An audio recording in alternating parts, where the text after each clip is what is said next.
Shalom, salam damai sejahtera bagi kita semua. Puji syukur kita naikkan kepada Tuhan yang setia, karena kasih-Nya tidak pernah berkesudahan. Hari ini, kita boleh bersama-sama beribadah, memuji, dan merenungkan firman Tuhan yang hidup, yang menuntun dan menyegarkan iman kita.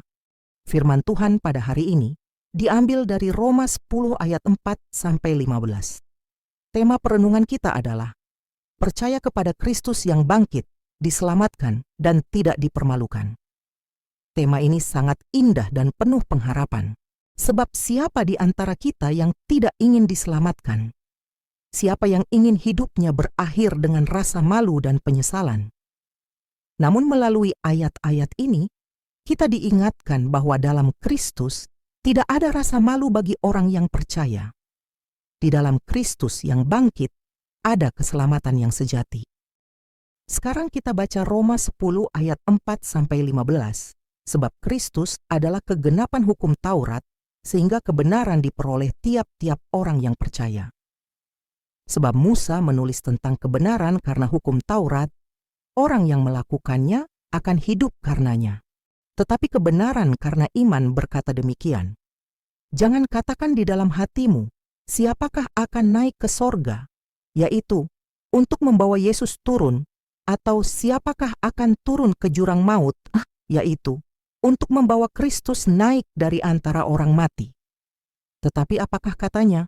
Ini, firman itu dekat kepadamu, yakni di dalam mulutmu dan di dalam hatimu. Itulah firman iman yang kami beritakan. Sebab jika kamu mengaku dengan mulutmu bahwa Yesus adalah Tuhan dan percaya dalam hatimu bahwa Allah telah membangkitkan Dia dari antara orang mati, maka kamu akan diselamatkan. Karena dengan hati orang percaya dan dibenarkan, dan dengan mulut orang mengaku dan diselamatkan. Karena kitab suci berkata, barang siapa yang percaya kepada Dia tidak akan dipermalukan. Sebab tidak ada perbedaan antara orang Yahudi dan orang Yunani, karena Allah yang satu itu adalah Tuhan dari semua orang, kaya bagi semua orang yang berseru kepadanya. Sebab barang siapa yang berseru kepada nama Tuhan akan diselamatkan. Tetapi bagaimana mereka dapat berseru kepadanya jika mereka tidak percaya kepada Dia? Bagaimana mereka dapat percaya kepada Dia jika mereka tidak mendengar tentang Dia? Bagaimana mereka mendengar tentang Dia jika tidak ada yang memberitakannya? Dan bagaimana mereka dapat memberitakannya jika mereka tidak diutus?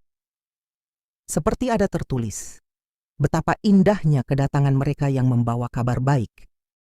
Sahabatku, surat Roma ditulis oleh Rasul Paulus kepada jemaat di Roma, yang terdiri dari orang Yahudi dan non-Yahudi.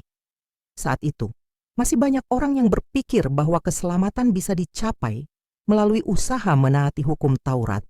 Namun Paulus menyampaikan bahwa Kristus adalah tujuan dari hukum Taurat, dan barang siapa percaya kepadanya, ia dibenarkan di hadapan Allah. Kita tidak lagi diselamatkan oleh usaha manusia, melainkan oleh iman kepada Kristus Yesus yang telah mati dan bangkit untuk kita semua. Saya ingin mengajak kita merenungkan hal ini lewat sebuah ilustrasi sederhana. Bayangkan seorang anak yang tersesat di dalam hutan. Ia berusaha mencari jalan keluar, tapi semua jalannya buntu. Ia memanjat pohon untuk melihat arah, tapi tetap saja ia tidak tahu harus kemana. Lalu, dari kejauhan, ia melihat seseorang datang. Orang ini bukan hanya tahu jalan keluar, tetapi juga datang menjemput anak itu dan menggandeng tangannya keluar dari hutan. Anak itu tidak perlu tahu semua arah, yang ia butuhkan hanyalah percaya dan mengikuti orang itu. Demikian pula dengan kita. Kita semua pernah tersesat dalam kehidupan, baik dalam dosa, kesalahan, dan kebimbangan. Namun Yesus datang. Ia bukan hanya menunjukkan jalan, karena Ia adalah jalan itu. Ia menggandeng kita, membawa kita kepada Bapa, dan yang kita butuhkan hanyalah percaya kepadanya. Dalam ayat 9, Paulus berkata, sebab jika kamu mengaku dengan mulutmu bahwa Yesus adalah Tuhan, dan percaya dalam hatimu bahwa Allah telah membangkitkan Dia dari antara orang mati, maka kamu akan diselamatkan. Artinya luar biasa. Tidak disebutkan bahwa kita harus sempurna dulu. Tidak disebutkan bahwa kita harus menjadi orang baik dulu. Tidak disebutkan bahwa kita harus tahu semua doktrin dulu, tapi dikatakan percaya dan mengaku, iman dan pengakuan. Saudara-saudara, jemaat yang terkasih, iman yang sejati tidak hanya tinggal di pikiran. Iman itu menggerakkan hati, keluar melalui mulut, dan dinyatakan lewat tindakan hidup kita. Ketika kita percaya bahwa Yesus telah bangkit, kita percaya bahwa maut telah dikalahkan. Kita percaya bahwa dosa sudah ditebus. Kita percaya bahwa masa depan kita ada dalam tangannya.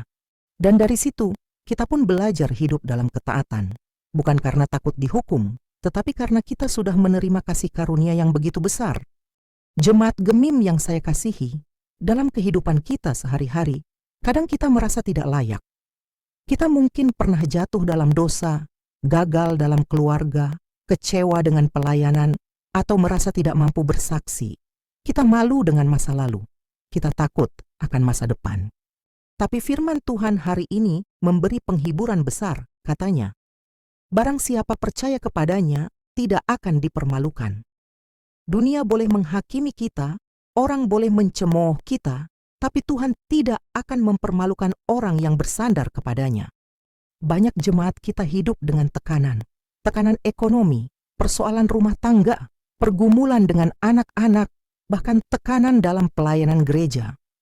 Di tengah semuanya itu, ada suara Tuhan yang lembut berkata, percayalah kepadaku, aku telah bangkit, aku hidup, dan kamu akan selamat. Keselamatan bukan hanya soal nanti di surga.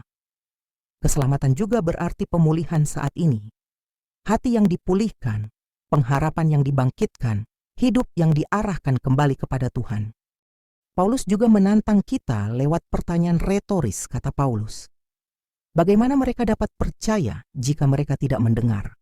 Bagaimana mereka dapat mendengar jika tidak ada yang memberitakan? Artinya, iman itu tumbuh karena ada yang bersaksi. Maka kita pun dipanggil menjadi saksi. Dalam Gemim, kita mengenal tugas kategorial, kolom, komisi. Semua itu adalah kesempatan untuk memberitakan Yesus. Bukan hanya lewat khotbah, tetapi lewat kesaksian hidup. Cara kita bekerja, memperlakukan sesama, membesarkan anak, menjadi suami atau istri, hingga cara kita menghadapi pencobaan. Hari ini, Tuhan memanggil kita untuk percaya dan juga bersaksi. Percaya bahwa kebangkitan Kristus adalah dasar hidup kita.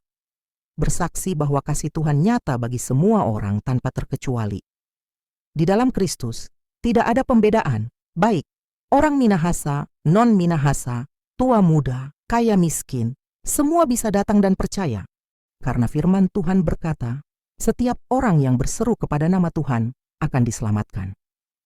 Itu adalah undangan yang terbuka lebar bagi siapapun yang mau percaya. Mari kita akhiri perenungan ini dengan satu pertanyaan pribadi. Sudahkah saya sungguh percaya bahwa Kristus telah bangkit dan hidup dalam diri saya?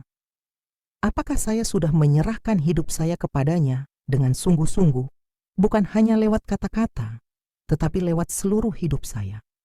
Dan apakah saya bersedia menjadi saluran berkat agar orang lain juga percaya kepada Yesus? Saudara-saudara, mari kita tetap setia percaya. Dalam suka maupun duka, dalam keberhasilan maupun kegagalan, mari kita berdiri teguh di atas dasar iman, bahwa Yesus telah bangkit, Ia hidup, dan barang siapa percaya kepadanya, tidak akan dipermalukan. Tuhan Yesus memberkati kita semua. Amin.